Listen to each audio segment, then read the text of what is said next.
All right, Chaz, let's get right to it. The Reds have had some good wins. Not as many as they'd like, but they've had some good wins.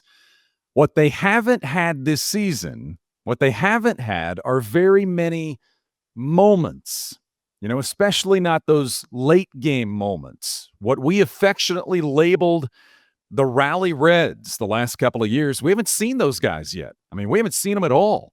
But Tuesday night, the Reds had a moment. They had a moment against Milwaukee. TJ Friedl, literally, with his back against the wall, the center field wall in this case, Friedl delivered one of the rare moments for the Reds this season. But even that win, that momentum, still couldn't help Terry Francona's team break the spell against Milwaukee. Brewers win the series just like the Cubs did the series before. And again, I ask you, why these Reds seemingly just can't find any traction. I'll start here. I'll start with kind of a question I asked a few players heading into the most recent Cubs series over the last weekend. And at that point, it kind of felt like they were playing a bit better coming off the Royals series.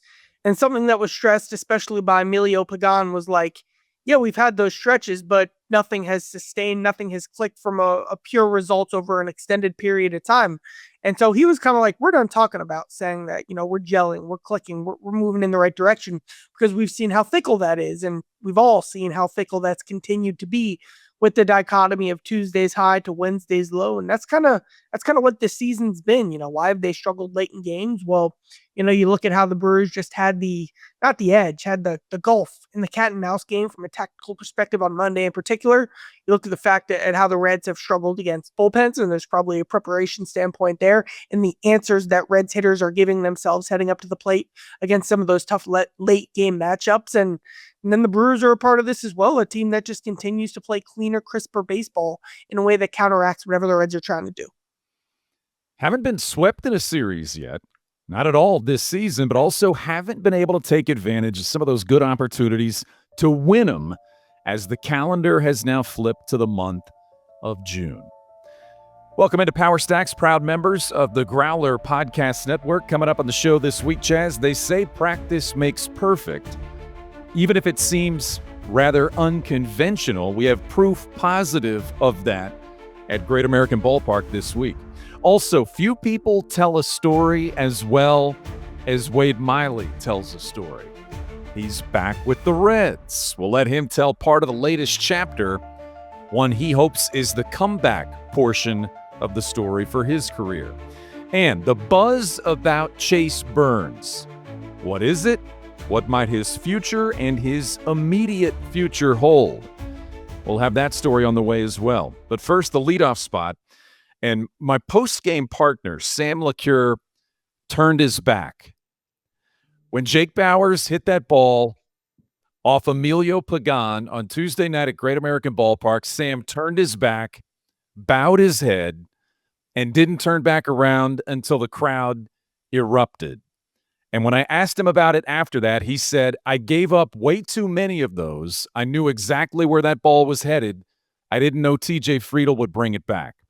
But TJ Friedl did bring it back, kept the ball, and had what John Sadak called the play of the season so far for the Reds. Your take on the Friedl robbery in Game 2 against Milwaukee? I've got a comp, and there's a Bengals crossover audience here. Oh, nice. I'm sure. I believe it was right around, it might have been my birthday, December 5th. Monday Night Football in Dallas. I forget the date of that game. It was right around my birthday. The Monday Night Football game in Dallas. That's how you remember it. The Bengals had a season of, they just keep finding ways to lose games. Paul and I did a whole podcast about that, about how they found ways to lose games. But then in Dallas, there's a punt from Ryan Rico that gets blocked, but then some Cowboys guy makes the cardinal sin of all. I think it was Nick Vigil, and he touches the ball, making a live fumble, and Munajong Meta picks it up, and Joe Burrow said, finally, the ball finally bounced our way in a season where the ball hasn't bounced the way the Bengals all year. Finally. And I felt a strong parallel between the Cowboys game, week 12 or 13 or whatever that was, and between the Reds win on Tuesday. Jake Fraley, that's basically what he told me. He said basically like, we got a break. And it's been a lot of, man, the Reds made one play and that's why they lost this season. And finally the play was one that they made, and it was also a good bounce that they got. There was no bounces there, but the way the ball landed perfectly in a spot where Friedl was able to access it, all that added up to a game that was kind of a sigh of relief for a Reds team that is underperforming but has also been unlucky. Terry Francona said postgame after that, his range of emotions went from I threw up in my mouth a little bit to a grown man pretty much teared up at the end when the Reds pulled that out. And TJ Friedl's catch, the major reason that they did. But the moment aside, every time something like that has happened, and it's happened for TJ Friedl, it's happened for Stuart Fairchild, there are others. We always go back to the fact that I think a couple of years ago, we were a little bit surprised, and probably a few of us snickered, watching Collin Cowgill, Reds first base coach who also works with the outfielders, practice that pregame.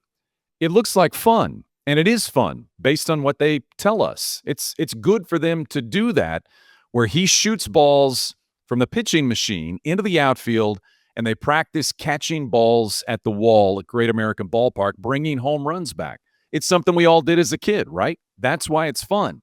But you don't think about big leaguers actually practicing that move. But in that ballpark, where fly balls that are fly balls, mostly harmless fly balls in a lot of ballparks, some of those land in the first row at Great American Ballpark. And there's that margin of, I might be able to time this up and get it. The Reds have seen that. They've addressed it.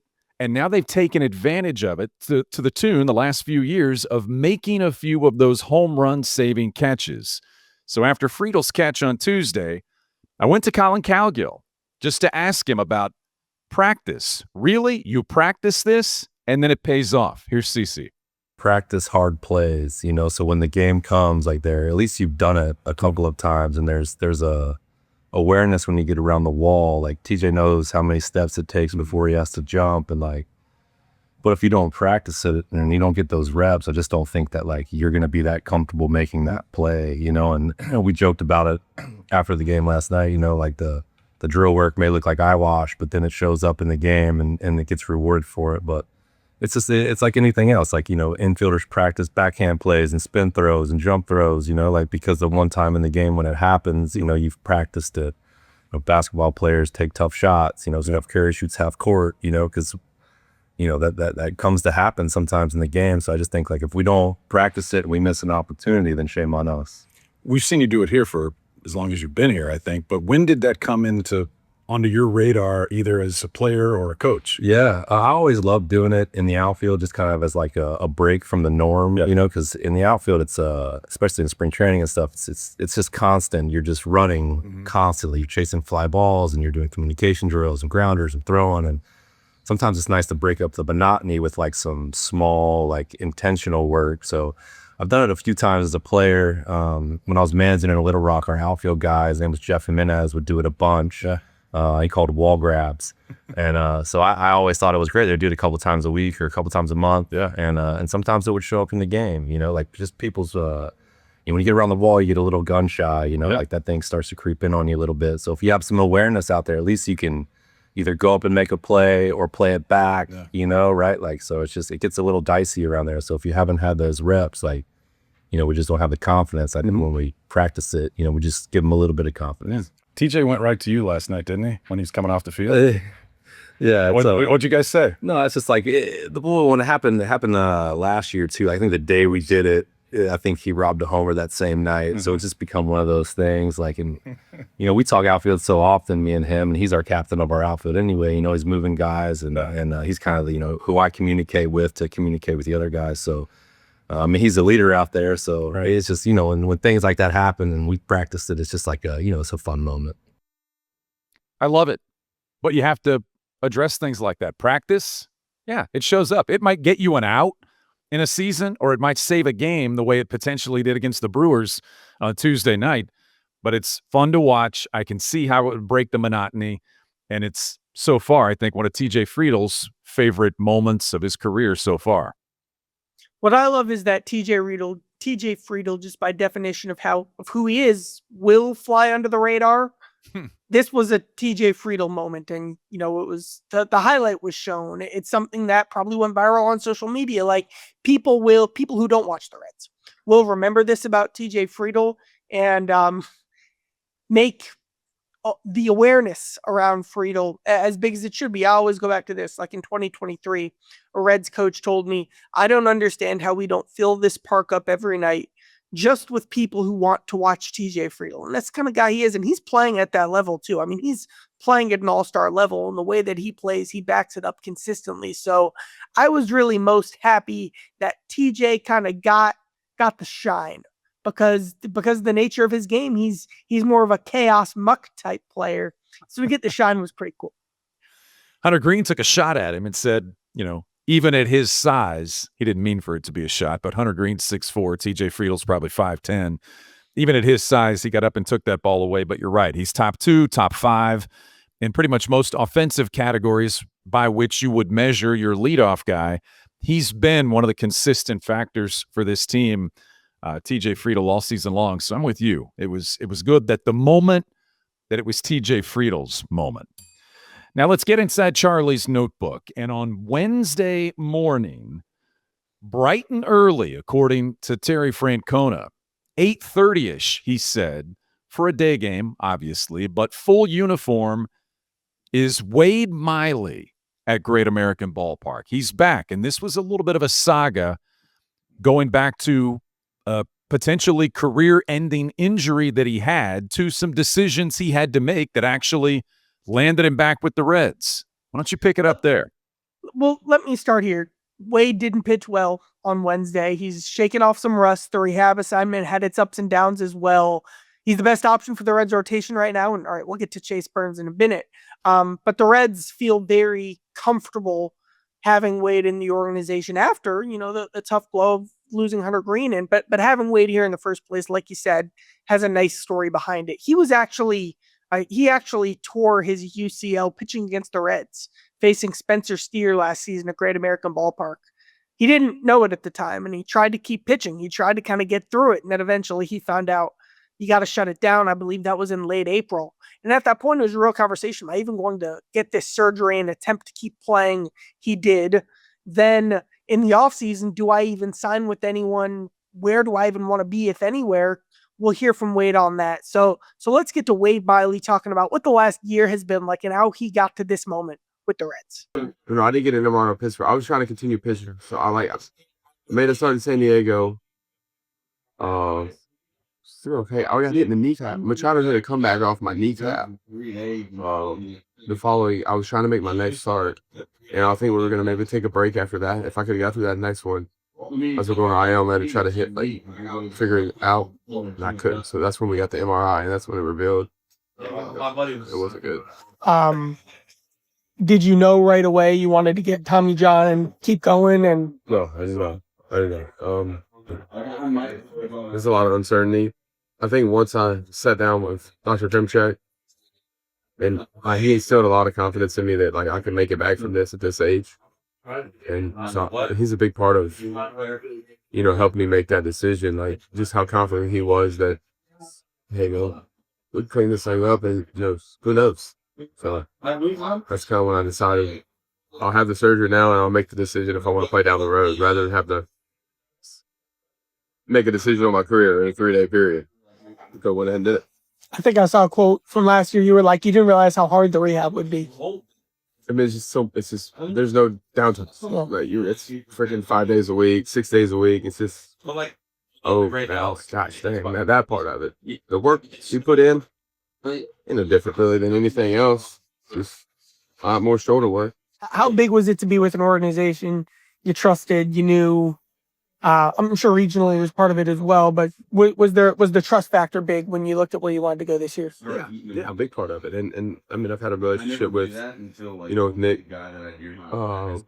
since 20 when I was here the first time, and I just enjoyed my time here. I really did. It didn't end great or the way I wanted it to, but it is what it is. It's a business. Same thing with Milwaukee. Love the people there. Love the coaching staff there because they're big. It just didn't work out. It is what it is, and it was going to be one of these two.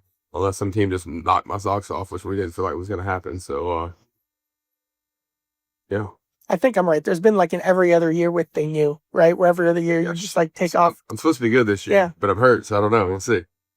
Yeah, the what's it, 25? Yeah, the even years are not my friends.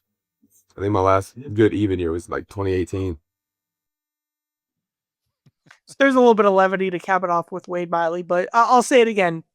Not his day on Wednesday. The Reds feel very comfortable to have Wade Miley instead of what was behind door number 2. And I mean, Wade talked to teams. Teams were interested over the last couple of days. Like, it's not like the Reds were the only team that wanted to put Wade Miley in their rotation. The contrary, they did have some advantages. The relationships with the front office, the trust factor, signing with them in spring training, knowing that before spring training, kind of knowing that they do right by him, which is what they did.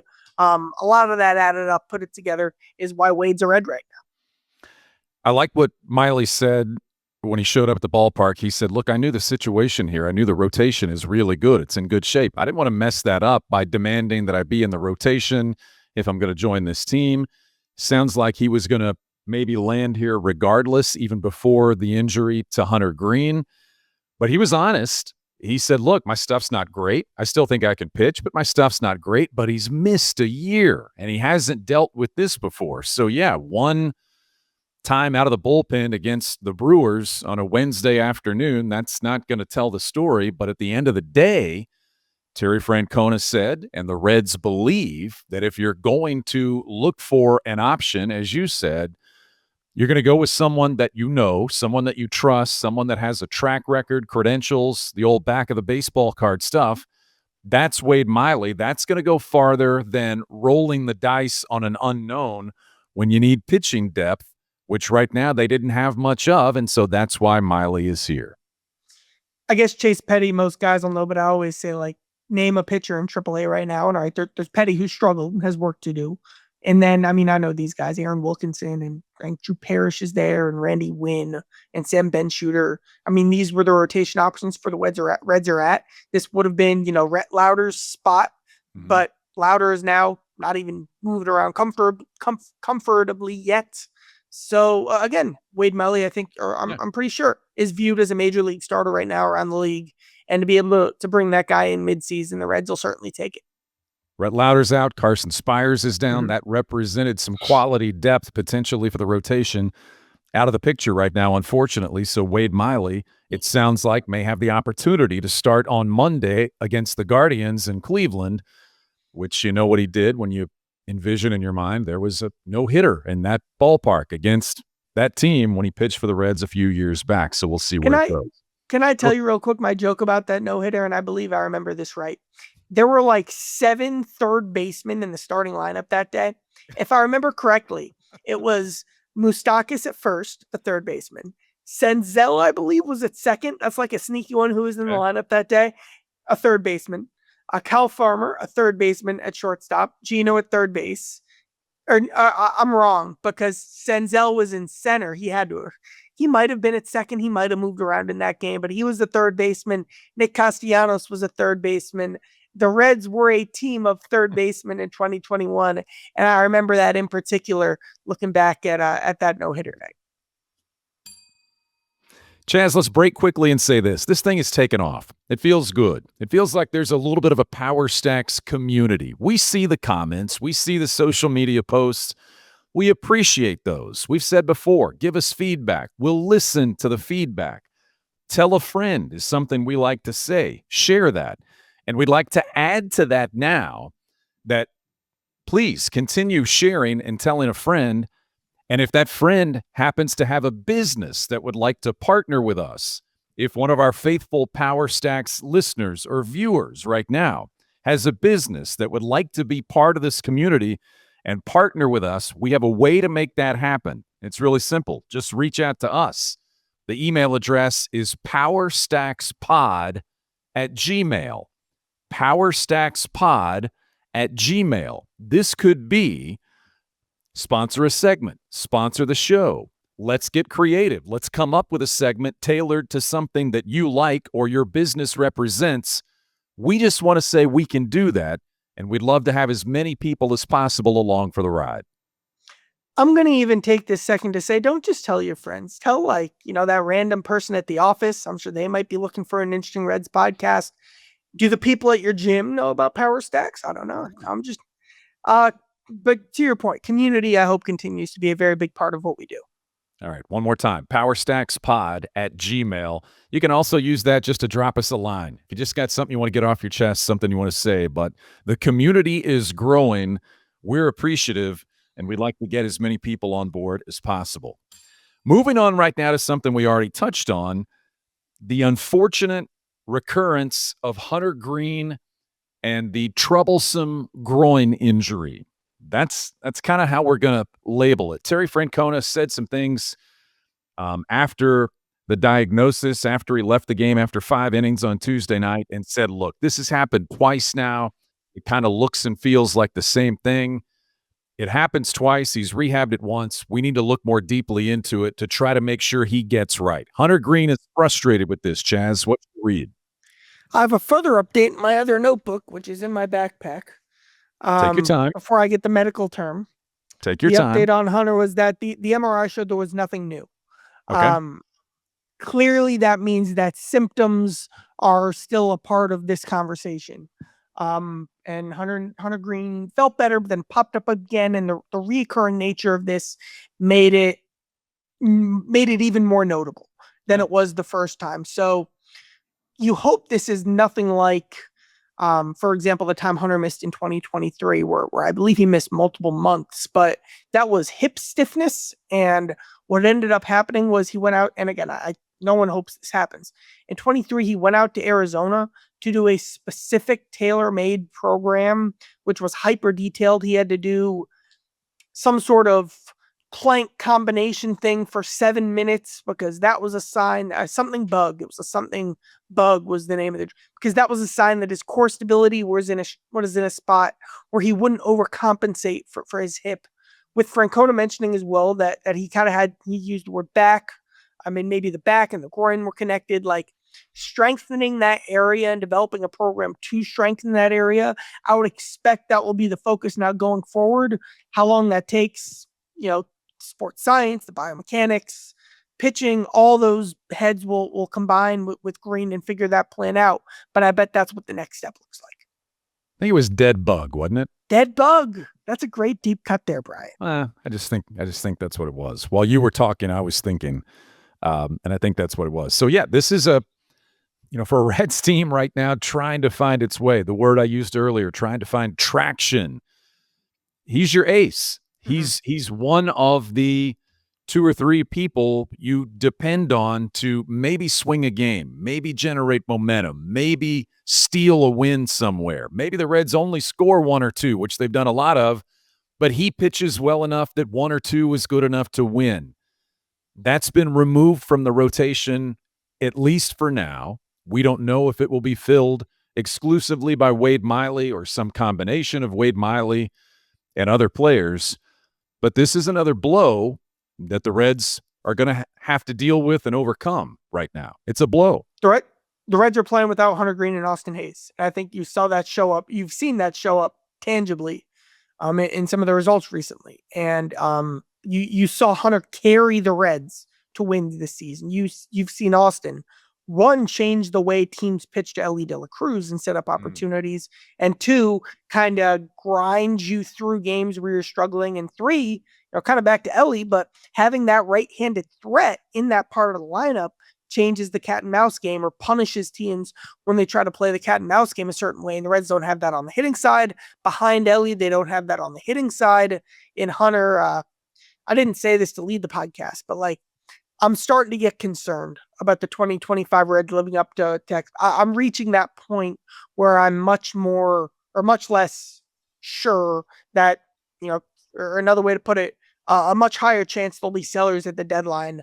I'm starting to get to that point with this year's team.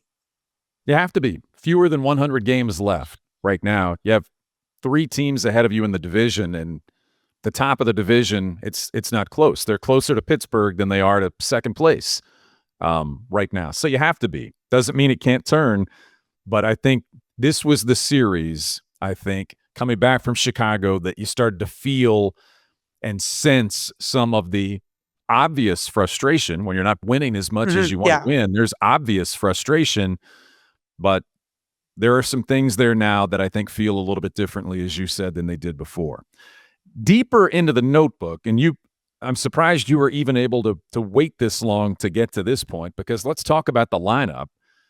Because I asked you before, when you went on your Santiago Espinal as the number 2 hitter rant, I said, okay, who is it? Well, the answer, at least in the short term, or the first answer, was Gavin Lux moved up there. Some of that was situational, some of that was circumstantial, but Gavin Lux up, Santiago Espinal moves down. Your feeling on that, which, by the way, you explained very well some of the cat and mouse with Milwaukee and the Reds lineup and Charlie's chalkboard. Go look that up if you haven't seen it yet. I'll start here. Like, Lux hitting second, like, I really get it, because the Reds have, I don't know if you've heard, 0 comebacks after the 6th inning this season. So you know what? If the starter's just a right-hander, just stack your best left-handed hitters at the top of the lineup and hope that you win the game in the first 6 innings. I get that. And the problem, though, was once you got past the 6th inning, you saw the Brewers have every tactical edge. Or for example, today it was kind of, on Wednesday, it was kind of flip-flopped in that they started with an opener. And I mean, the Brewers just had the edge, because with DL Hall, they faced, with Friedl, they put in Espinal batting second today because it was an opener. But Espinal's not hitting lefties or righties right now. And you saw the Brewers. I mean, I really want to stress this. The Brewers were not worried about having Espinal face a lefty. They were actually more worried about Matt McClain than Espinal, which is interesting, just looking at how they managed that series. But the Brewers then had Hall. He had the edge versus Elly and Friedl. Elly and Friedl are creating all the Reds runs right now. I think the stat is like, no, they have like 40 and 34 runs scored, and no one else is more than 25. Like, they're the ones touching home plate. But then Hall, so you had the advantage with them, and then Hall got that advantage again, and you basically bought an extra sequence with the guys you want to score facing a lefty in a less advantageous matchup, and you weren't set up to take advantage of the lefty. Because you don't have Austin Hayes, because we like where Steer's at, but he's not doing as much pure power damage right now. Trevino had a great day on Wednesday, but Monday's game was another example where, because Lux hit first, the Brewers were able to get almost essentially exclusively advantageous platoon matchups against the Reds because of how they structured the lineups. And I get it. I'll say it one more time. What the Reds are doing is trying to start games strong, which is understandable, but that makes it even tougher to come back when you're already a team that has no comebacks. That's the lineup note, and it gets a little more difficult, a lot more difficult, removing Austin Hayes. So far, the news on Hayes has been characterized as good or encouraging, but he's still not back yet, and the Reds still have decisions to make when it comes to the lineup. Deeper into the notebook now, Chase Burns. We know the name. We know where he was selected in the draft and what the Reds think of him coming out of Wake Forest. But now, what is the update now that he has pitched professionally under the watchful eye of Derek Johnson and the Reds front office? I'll start here. If you would have told, and I did a lot of digging pre-draft last year just because I thought it was a fascinating moment, right? It's a franchise that needs stars, that has the number 2 picks. I did a lot of digging. If you would have told me at this point last year, even though I was in a very good place from a preparation standpoint, to be honest, I don't think even they recognized that Chase Burns was going to be in the conversation at number 2 until they got closer to draft day, when they really fell back on what are their core principles and identity and philosophy. And that's premium position, build up the middle, and kind of chase that high-end athleticism, because that gives you a wider or a higher floor or higher ceiling and more of a safety net, as opposed to like Jack Caglione's doing great. Well, what a year he's had. But if strikeouts are a problem for him and he's an average hitting first baseman, well, then that's not as valuable of a player. Chase Burns, if he's not a number 1 starter, well, then he can still be a number 4 starter, So there's some safety there. Chase Burns has then exceeded everyone's expectations significantly. I've been asking around about him, and coming off this clip, I'll talk a bit more about where he stands kind of on the organizational depth chart right now. But I asked Derek Johnson what it's been like watching Chase Burns this season. And then a great guy in the organization, farm director Jeremy Farrell. He's basically the day-to-day GM of the minor league teams and works day-to-day hand-in-hand with Nick Kroll and Brad Metter in that regard. You'll also hear from Jeremy Farrell on what Chase Burns has done to impress everybody. I mean, he just doesn't give up hard contact. I mean, he doesn't give up very many hits. He doesn't give up hard contact. It feels like he's in the strike zone as much or more than maybe even what we thought he was going to be. And this stuff is good. I think the quality of his pitches are good. And, he's passed every test so far. There's going to be another one, and hopefully that, he passes those too. But he's in a really, really good spot, and it's been fun to see kind of like how he performs with it. Is the thing like pitching every 5 days, what kind of learning that process, kind of that's what he's going through right now? Well, right now, I mean, because they had the day off, it's 6. So it is shaved off from where he probably was in college or free transferee. I think it's a big thing for all of those guys coming in their first year of pro ball, is kind of understanding, A, you play every day, and B, you have a shorter term than what you did in high school or college, generally speaking. So he's handled that fine. He's a strong kid. He takes care of himself, cares his body. I'm not super worried about that. Probably for us, the biggest thing is just making sure that we manage his innings all the way through, so that, and we do call him up, or if that happens, that if he has point and bat. He's taken the ball. He's been healthy. It's good. He's adapting to what it's like to be a professional pitcher, right?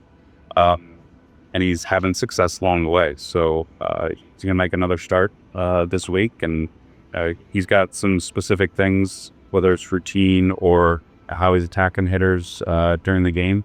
But he's off to a really good start.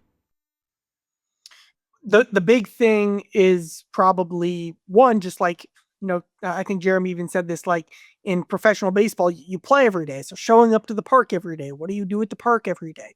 Establishing that routine.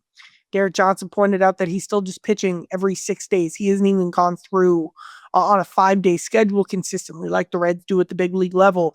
He's also mostly topping out at 5 innings per appearance. I think he had 6 innings in there. They're, as DJ said, they're managing his innings. So if they need him down the stretch, he could help them down the stretch. I think that's a good sign for the possibility. And you even heard it from DJ, when or if, but he did start with when. I think there's a chance. I think that at this point last year, only Paul Skeens was up, and now Chase is the top pitcher in his class as well, but he's not quite Paul Skeens. I think Chase could get outs in the big leagues right now, but those would probably be more 4 or 5 inning stints. Maybe you need to build in extra rest days for him. That's not giving him the pro experience that you want someone to go through a development. I also think there's something to the fact that you want a guy to struggle. Rhett Lauder came up and struggled in Double-A last year, and that was good. That helped him. Rhett talked about that too. So again, could Chase get outs in the big leagues? Yes. This year, there is definitely a chance, but we'll see what happens from here. So you bring up Rhett Lauder. The comparisons and the similarities are obvious, from Wake Forest to the fact that Lauder, I don't think the plan was to have him up in August. That's right too. That's a great point. But he ended up here, and then he proved that he could do it. You have to remember also that Chase Burns is going to be on a pitch limit this year. They're going to control that, but those are encouraging things to hear. And certainly, though, I think the takeaway is enjoy watching him develop, maybe struggle. Don't think he's going to be here tomorrow. If Wade Miley struggles, they're not going to go to Chase Burns next week. But that is encouraging in terms of the development that they wanted to see from Chase Burns this season. So I'll take that as all positive for the Reds moving forward. Let's do a quick thing here, just getting into a little bit of Tito and things that he said. He's going to have to make a lineup this weekend, likely for the first time, without Elly De La Cruz. The unfortunate news that Elly De La Cruz is going to go back clearly to be with his family as they deal with the death of his older sister. And he talked about having the conversation with De La Cruz about what's best for you. If you want to leave today, that's great. De La Cruz chose to play in Chicago. He chose to play all 3 games against Milwaukee and said, I'm going to leave after Wednesday. And then we don't know how long the bereavement lasts or how long De La Cruz might be away from the team. But Francona, in speaking about the situation, said, look, I asked him, how's his mom?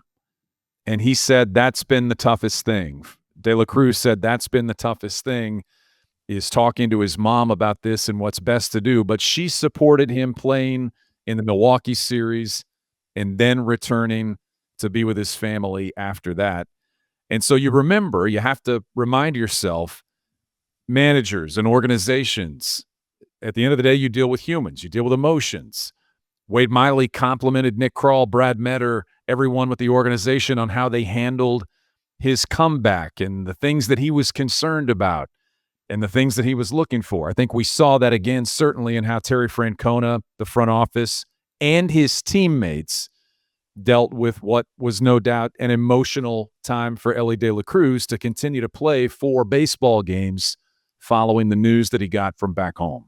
You mentioned his mother, and I think that's a really important point to stress. Like, I'm pulling up, and I mentioned this a few days ago, the first interview I ever did with Elly, just the amount of time he spent talking about his mom. I just pulled up that interview real quick. He said, I just want to give everything to her. She's why I'm here, and I want her to feel proud of me. He said that was his goal going into this. And then I mentioned this too. He wears the necklace with a picture of her and some family members on it. So, really important to take care of that. The community around Elly with the Reds has felt very important too. Obviously something that's very important to Terry Francona. It's, I saw a couple guys give him a hug on the way out, and, everyone's thinking Elly right now. Yeah. All the best to his family. It's a private situation to the extent of what he would like to share or would like people to know, and we all respect that level of privacy, but you hope for the best for him and his family. And whenever it is that he gets back with the Reds, that'll be a good day, I think, for him and certainly for the Reds. But sometimes you need to be back around your other family, and a baseball team and a baseball clubhouse for most guys becomes that other family. So we look forward to that time in the near future, hopefully. Chaz, we already plugged it. powerstackspod@gmail.com. Continue to share a friend, and let's keep building the Power Stacks crowd. What do you say?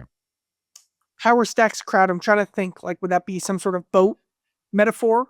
Sounds boaty to me. It does sound boaty with the stacks and the steamships associated with the Ohio River. Man, that's a deep rabbit hole. Let's just stop right there. It's been a good show. We'll see you at the ballpark. Reds have the Diamondbacks for the weekend, then they head back out on the road. Their first stop will be north in the Buckeye State to take on the Cleveland Guardians, the rematch in the battle for the Ohio Cup. Thanks for checking out the show. We'll see you next time.